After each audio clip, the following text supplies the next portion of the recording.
Hi guys! Recently, my family and I took a trip to Washington, D.C. I wasn't originally going to make a vlog or anything, but I decided I would make a video about the highlights of the trip. Just a couple of things. Please excuse my cold sore in the pictures. I know it isn't pretty.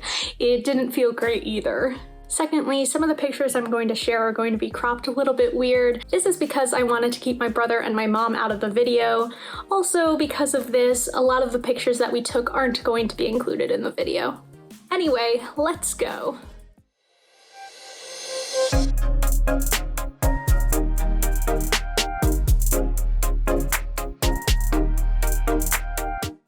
On Friday, we traveled to DC and we arrived at our hotel.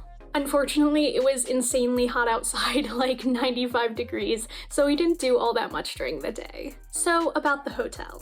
We stayed at the JW Marriott in DC, and let me just say, it is the fanciest hotel I have ever stayed at. I've been to DC once before, and we also stayed there last time. Also, my mom decided to get an extra big room because evidently it wasn't all that more expensive, especially with its included package.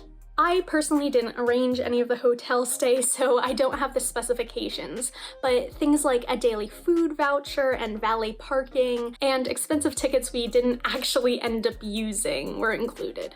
And you might ask, why didn't we use the tickets? Unfortunately, even though we were in a large room, only 2 tickets to the 2 attractions were included. Since there were 3 of us, we decided that an additional $80 for the bus tour or $40 for the Spy Museum wasn't worth it. So anyway, that evening when it was a little bit cooler, we took a walk around the Washington Monument and went to the Jefferson Memorial.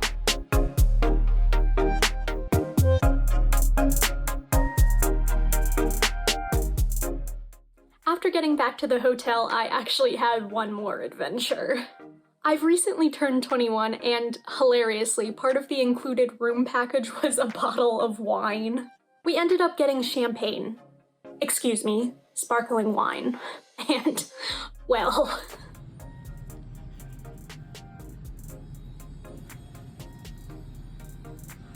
Should the bubbles tickle your nose? Needless to say, I didn't like it at all.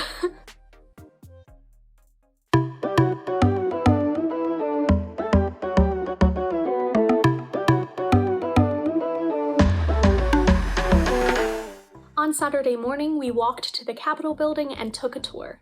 Shout out to our tour guide, who I think was named Lauren. She was very knowledgeable, and I really appreciated her acknowledging the historical context in which all of the art in the Capitol building was made.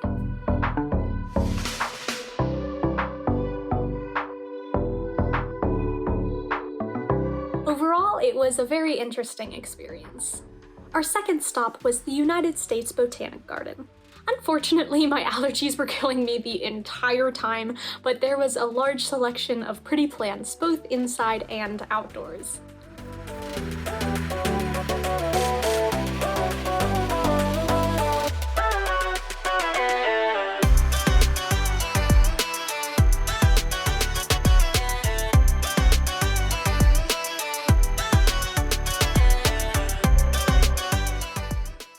After a late lunch at the Pavilion Cafe in the Smithsonian Sculpture Gardens, we spent just a little bit of time at the National Gallery of Art. We spent only about an hour and a half there before it closed, so I do wish we had more time to explore, but we did make sure to stop at the famous Impressionist pieces, which were very nice to see in person.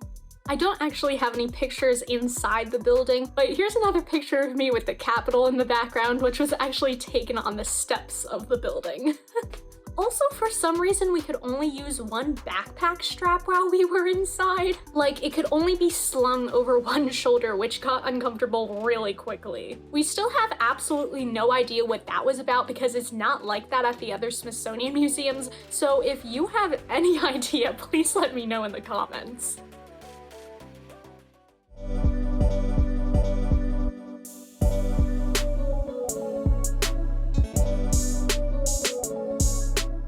On Sunday morning, we headed to the National Museum of Natural History. We spent quite a bit of time at this museum when we visited last time, so it was a rather quick visit.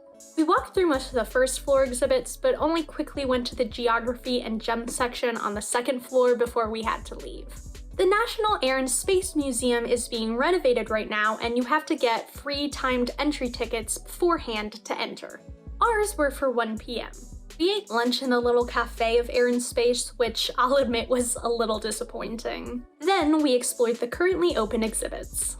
And here's a picture of me in front of the Washington Monument after we left Air and Space. And this is from a different perspective than we saw on Friday night. You can actually see it from the National Mall, which is by the Smithsonian Museums. After a day of exploring museums, we passed by Ford's Theater and then stopped at Pie Pizza to get a deep dish. After eating dinner, we headed out again for a short nighttime walk.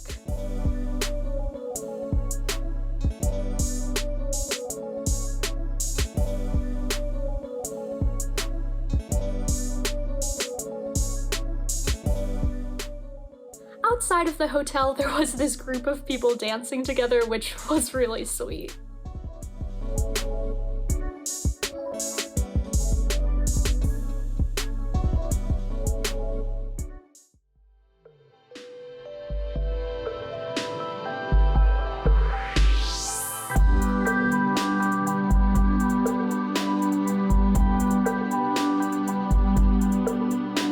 Unfortunately, we didn't do much on Monday because my mom wanted to beat any possible work traffic on our way home. Last time we visited DC, we did a White House tour, so we didn't look into it this time, but we did want to at least walk down to the South Lawn fence. Unfortunately, it was closed off to the public when we walked there, so we didn't even get to do that. After a short final walk, we headed back to the hotel, checked out, and headed home.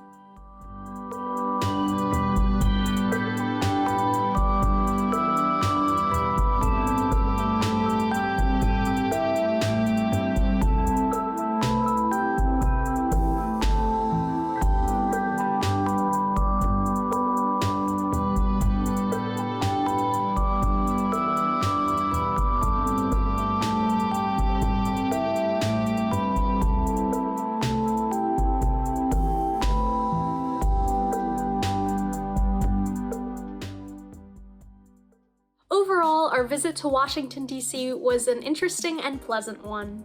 I'm always surprised by how generally nice the historic touristy part of DC is. I'm just not used to being in a city with such wide roads and wide sidewalks and trees and landscaping throughout. I love how so many people ride bikes and electric scooters in order to get around, and the infrastructure supports it. And even if you're not much of a fan of United States government history, there's still plenty of very interesting things to explore in the city. Well, that's it for this video. If you enjoyed it, please leave a like or a comment. And if you'd like to see more of my stuff, maybe consider subscribing. Bye guys!